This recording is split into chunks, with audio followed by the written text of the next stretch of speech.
Selamat pagi, Bapak-bapak, Ibu-ibu, saudara-saudari yang dikasihi Tuhan. Kita akan sama-sama mendengarkan renungan melalui wadah IBC, dan kiranya sungguh-sungguh Tuhan akan berikan berkatnya kepada kita. Sebelumnya kita mulai dengan doa.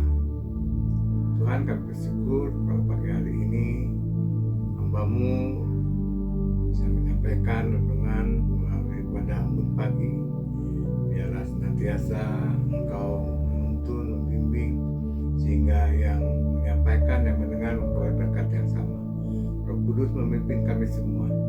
Dalam nama-Mu kami bersyukur dan berdoa. Amin.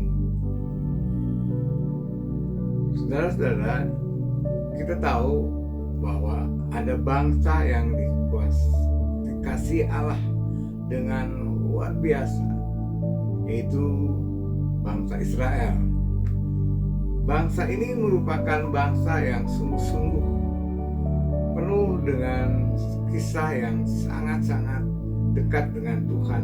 Namun bangsa ini juga sering menyakiti Tuhan, sehingga bangsa ini memiliki ciri sebagai bangsa yang tegar tengkuk.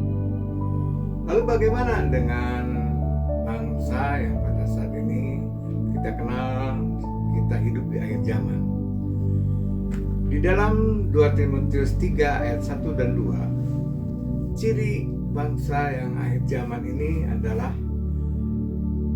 akan terjadi masa-masa yang sukar di dalam ayat pertama.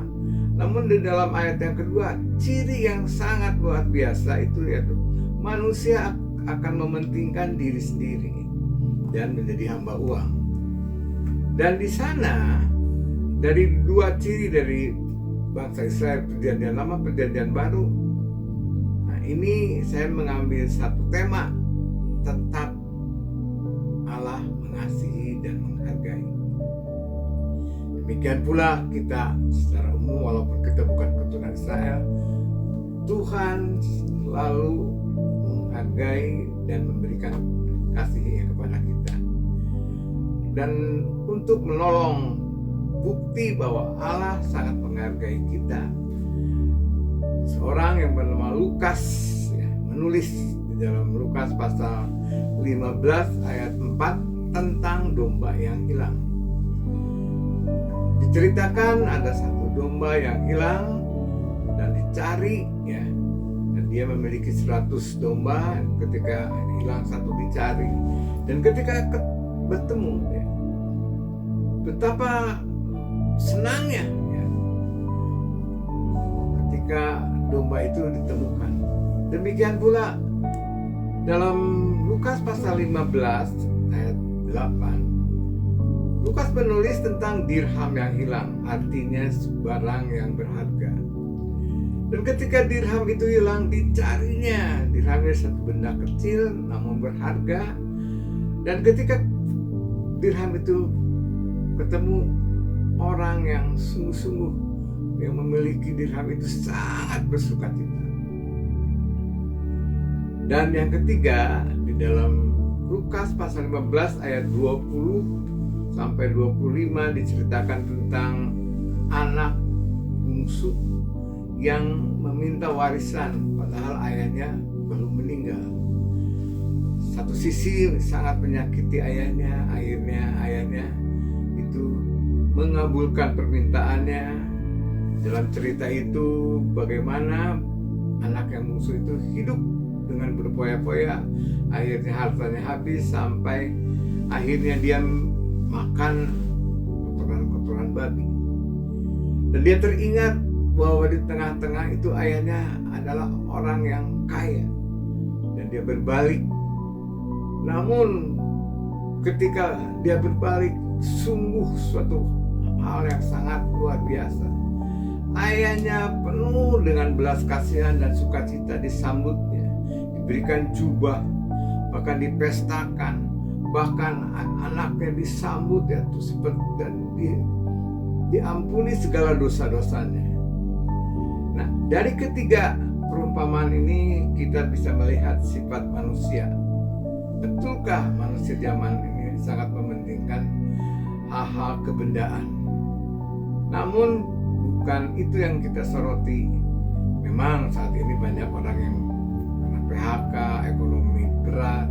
Namun yang kita soroti adalah ketika manusia zaman akhir ini ya Tuhan mementingkan diri sendiri, tapi yang Tuhan inginkan adalah sikap dari dirinya seperti anak bungsu, memiliki kerendahan hati, bertobat, dan ketika itu Allah meresponinya dengan baik.